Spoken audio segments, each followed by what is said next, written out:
Thank you so much, Your Honor, Ms. Benyo, Mr. McCall, and all the immigration service officers and those around the room who do the work to make sure that a day like today can happen, so fundamental to who we are as a people. And good afternoon to all of you. Congratulations.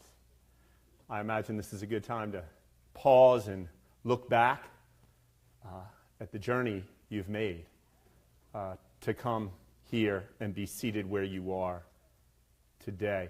I had a professor in college, a guy named Gordon Wood, a history scholar.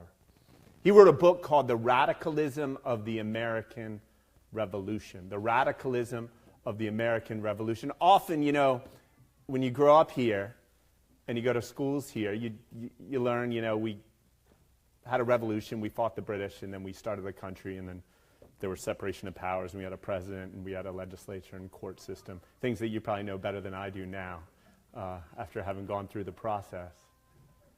But what you don't learn is that 250 years ago, something extraordinary happened in this country that really hasn't happened at any other time in human history.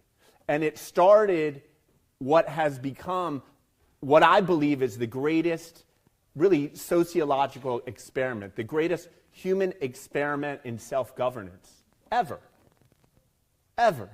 The idea 250 years ago that all of you would have control, would have decision-making power over how our state, our county, our city, our country is governed. That idea was so extraordinary.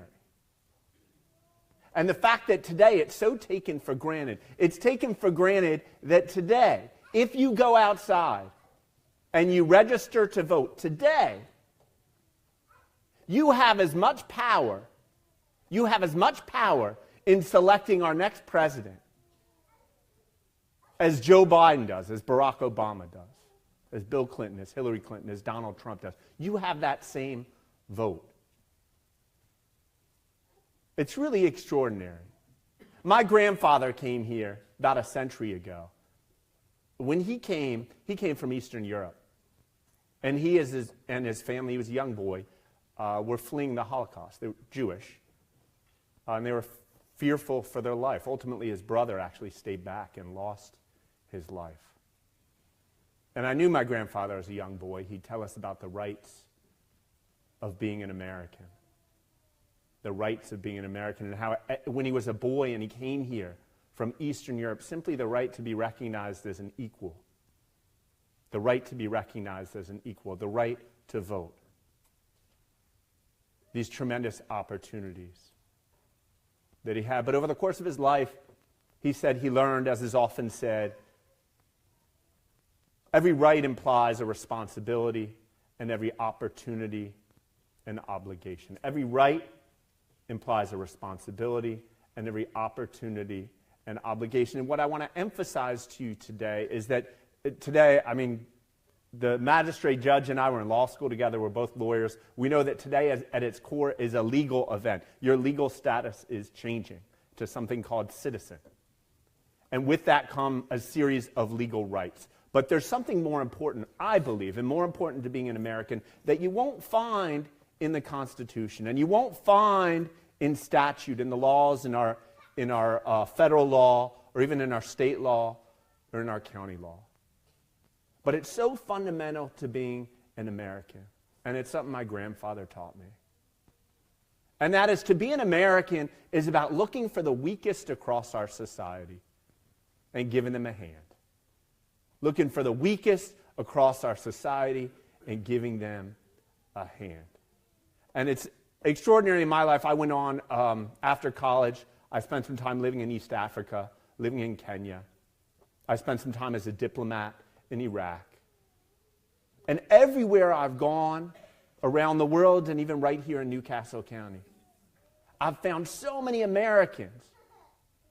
Americans who are called Democrats, and Americans who are called Republicans. Americans from what they call, I guess, blue states, and what they call red states. Americans of all different races, born in all different countries, who know that it's so fundamental to be an American that you lend a hand. And at times lend a hand at tremendous sacrifice to yourself. Raise your hand if you know who Desmond Doss is. A man named Desmond Doss. Desmond Doss was born in 1917 in Lynchburg, Virginia, and he was a religious guy. And he really, really believed that thou shalt not kill. But he also was coming of age at a time when there was World War II in America. I mean, there was World War II rather in Europe or in around the world. And Desmond Doss really wanted to serve. He really wanted to serve his country. And so he joined the military, and he refused to carry a weapon. He wanted to be a medic. So he became a medic, and after a lot of legal wrangling, he actually went to Japan. He went to Japan. And as a medic on the front lines of World War II, he went out as bullets were firing, going back and forth. He would go out and find wounded soldiers and drag them to safety. They say he saved 75 lives on the battlefield, not carrying a single weapon. You know, I know a few Desmond Doss in my life. I know a few Desmond Doss in my people. I think we all can think of people like that who are looking out for others. There was a kid, when I was a kid, a 12-year-old named Trevor Farrell. Trevor Farrell, I grew up in Wilmington, a few miles up the road. Trevor was a kid right outside Philadelphia who, when he was 12 years old, on the news, he saw that people were cold and sleeping outside. And he could not believe that in his Philadelphia, as a 12-year-old, there were people that did not have enough money for a house. A couple days later, he was driving with his mom, and he saw homeless people on the side of the road, and he said, "Mom, stop." And he stopped. And this man, the homeless person they saw didn't have enough clothes for the winter evening, so he found a winter coat, gave it to the man. Next thing you know, based on Trevor's inspiration, all of us, kids, really across the country, were mobilized to help those across our country who were homeless. There's this strand from the day our country was founded that to be an American is not just a matter of the rights listed in law. It's also an obligation.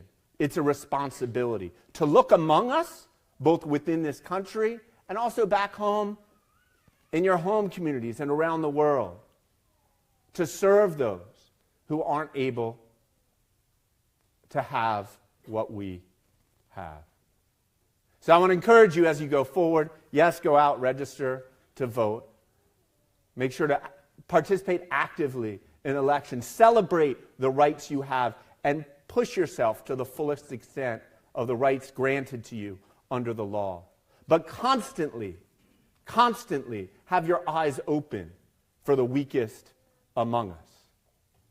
It's only through that obligation that our country will continue to get stronger. Our state, our county, our communities will continue to grow and remain the strongest in the world. Thank you.